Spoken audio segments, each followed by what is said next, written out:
Number 2, पहला तीमुथियुस अध्याय 3 वचन 2। यहाँ पर एक कलीसिया के अगुवे को या एक पास्टर्स को निर्दोष जीवन जीने के लिए प्रेरित करता है। मेरे प्रिय, हम मसीहियों को इस दुनिया में एक निर्दोष जीवन जीना है, क्योंकि हमारा परमेश्वर निर्दोष है और वो निर्दोष जीवन से प्रसन्न होता है। मेरे प्रियो, जब दुनिया में एक जवान आर्मी में ज्वाइनिंग लेना चाहता है, आर्मी की सेना में जाना चाहता है, तब उसको परखा जाता है। उसको परखते हैं कि अगर वो निर्दोष निकलता है, उसको कितने पहलुओं से गुजरना पड़ता है। उनमें से जो उसका मेडिकल चेकअप होता है, और जब उसका मेडिकल चेकअप होता है तो उसके शरीर के अंदर में क्या कमियां है, क्या कमजोरी है, उसके शरीर की जो शारीरिक समस्या है, शारीरिक स्वास्थ्य के विषय में क्या है, उसकी आंखें किस तरह की है, उसकी आंखों में क्या कमी है, क्या कमजोरी है, इस तरह की जांचें की जाती है। जब उसका शरीर आर्मी के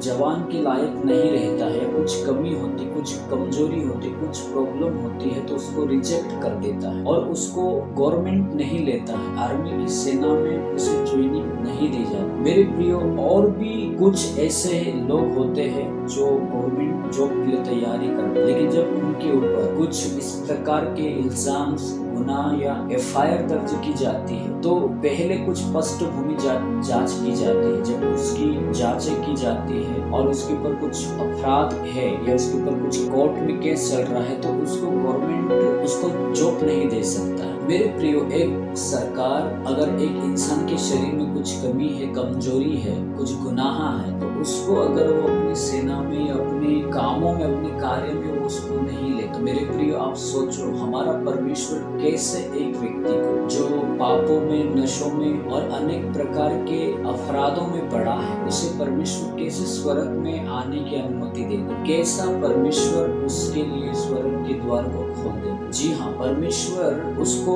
समय दे सकता है, उसको निर्दोष बनने के लिए, निर्दोषता में जीवन जीने के लिए परमेश्वर उसको मौका दे सकता है, लेकिन परमेश्वर एक अपराधी को, एक अशुद्ध को परमेश्वर स्वर्ग में कभी भी आने नहीं दे। मेरे प्रियो, हमें एक निर्दोष जीवन जीना है, और आज हम निर्दोष जीवन जीने के विषय में पुराने नियम से एक प्रभु के दास भविष्यवक्ता के पाठ से हम निर्दोष जीवन जीने के विषय में सीखेंगे। मेरे प्रिय, दानियल का निर्दोष जीवन सिंहों के मुंह को बंद करवा दिया। क्या आप जानते हैं कि परमेश्वर ने सिंहों के मुंह को क्यों बंद करवा दिया? दानियल क्यों सिंहों की मुंह से बच गया? दानियल को क्यों सिंहों ने नहीं खाया? कारण क्या है? रहस्य क्या है? मेरे प्रियो, दानियल खुद बताता है। दानियल अध्याय 6 वचन 22 में दानियल कहता है, मेरे परमेश्वर ने अपना दूत भेजकर सिंहों के मुंह को ऐसा बंद कर रखा कि उन्होंने मेरी कुछ भी हानि नहीं। इसका कारण यह है कि मैं उसके सामने निर्दोष पाया गया, और हे राजा, तेरे सम्मुख भी में कोई भूल नहीं। मेरे प्रिय, दानियल के निर्दोष जीवन से आज के मसीहियों को, आज के कलीसियाओं को, आज के पास्टर्स को सीखना चाहिए।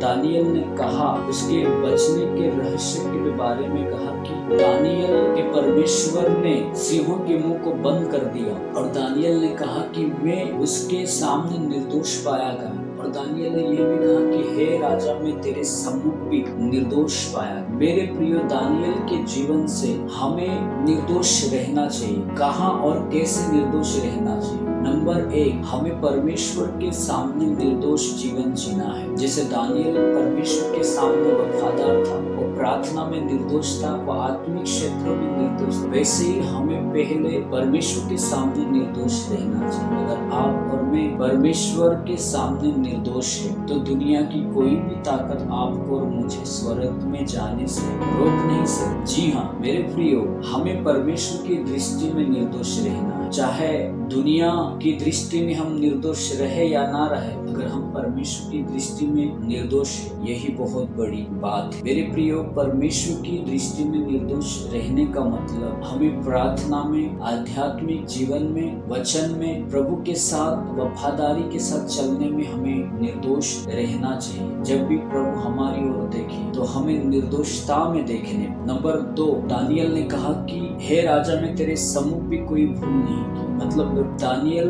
राजा के सामने भी निर्दोष था, राजा के सामने भी उसका जीवन, उसका कार्य, सब कुछ निर्दोष। मेरे प्रियो, मैं आपको पूछना चाहता हूँ, क्या आप भी दानियल के समान निर्दोष हो? क्या आप भी दानियल की तरह आपके लोगों में, कलीसिया में, आपके रिश्तेदारों में, आपके परिवार में, क्या आप निर्दोष हो? क्या परमेश्वर जो दानियल को निर्दोष देखा, उस तरह से परमेश्वर आपको निर्दोष देखता है? मेरे प्रिय, दानियल के जीवन में निर्दोष रहने के कुछ पॉइंट्स है, कुछ बिंदु को हम देखेंगे जो दानियल निर्दोष जीवन जिया। जब दानियल निर्दोष जीवन जिया तो बाइबल कहती है कि सब प्रकार के दर्शन और सपनों के अर्थ बताने का ज्ञानी हो गया दानियल। मेरे प्रिय, जब आप निर्दोष जीवन जियोगे तो परमेश्वर उन रहस्यों को, उन छुपी हुई बातों को, उन छुपे हुए रहस्य को, परमेश्वर जिन वचनों को, जिन अर्थों को, जिन दृष्टांतों को आप आज तक नहीं समझ पाए, जब आप निर्दोष जीवन जियोगे, परमेश्वर उन रहस्यों को, उन भेदों को, उन मर्म को परमेश्वर आपके ऊपर प्रकट करेगा। बाइबल कहती कि दानियल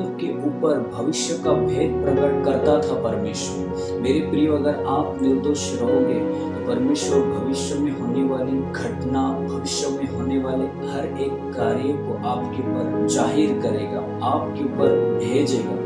मेरे प्रिय, वचन कहता है कि परमेश्वर ने अपना दूत भेजकर सिंहों के मुंह को बंद कर दिया और दानियल को कुछ भी हानि नहीं। मेरे प्रियो, अगर आप निर्दोष रहोगे, परमेश्वर के साथ आप निर्दोष जीवन जियोगे, परमेश्वर आपके लिए दूत को भेजेगा और आपके खिलाफ में उठने वाले हर एक शत्रु के मुंह को, बीमारी के मुंह को, शैतान के बनाए गए हर एक षड्यंत्र, हर एक वो हथियार आपके खिलाफ में होंगे, उसको परमेश्वर बंद कर देगा, ब्रेक कर देगा, तोड़ देगा। अगर आप निर्दोष जीवन जियोगे, बाइबल कहती दानियल में ईश्वर के तुल्य बुद्धि पाई गई। मेरे प्रिय, अगर आप निर्दोष रहोगे, परमेश्वर आपको बुद्धि से, आत्मिक बुद्धि से भर देगा। मेरे प्रिय, बाइबल कहती है कि दानियल लेन देन में भी निर्दोष था, राजकार्य में वो निर्दोष था। यानी राजा के जो जितना भी वो कार्य करता था, लेन देन के विषय में, राजकार्य में वो क्या था? निर्दोष था। मेरे प्रिय, मैं आपको पूछना चाहता, अगर आज आप एक मसीही मिस्त्री हो तो क्या आप घर के जो काम है, जो 4 दिन के काम है, क्या आप 10 दिन में करते हो? अगर आप एक विश्वासी हो और एक डॉक्टर हो तो क्या आप क्लिनिक पे जब आप रहते हो तो क्या आप निर्दोष हो? क्या आप एक इस तरह के व्यापारी हो, बिजनेसमैन हो तो क्या आप अपने बिजनेस में निर्दोष हो? क्या आप एक पास्टर्स हो, क्या आप कलीसिया में आप निर्दोष हो? मेरे प्रियो, क्या आपके परिवार में, आपके फैमिली में आप निर्दोष हो? दानियल का जीवन सब कामों में वो निर्दोष था। वो दिन में 3 बार प्रार्थना करता था। उसके शत्रु, उसके दुश्मनों ने उसको बहुत बार उसके ऊपर गुनाह इल्जाम लगाने की कोशिश की, लेकिन फिर भी दानियल हमेशा हमेशा निर्दोष पाया गया। मेरे प्रियो, अगर आप निर्दोष रहोगे, अगर आप निर्दोषता में अपने जीवन को जियोगे तो जो दोष लगाने वाले आपके दुश्मन हैं उसका बदला परमेश्वर लेगा। बाइबल कहती है कि जो दानियल को सिंहों के मुंह में डाले थे, उनको राजा ने सिंहों के मुंह में डलवा दिया और वो दरवाजे पर ही थे और सिंहों ने उनको खा लिया। मेरे प्रियो,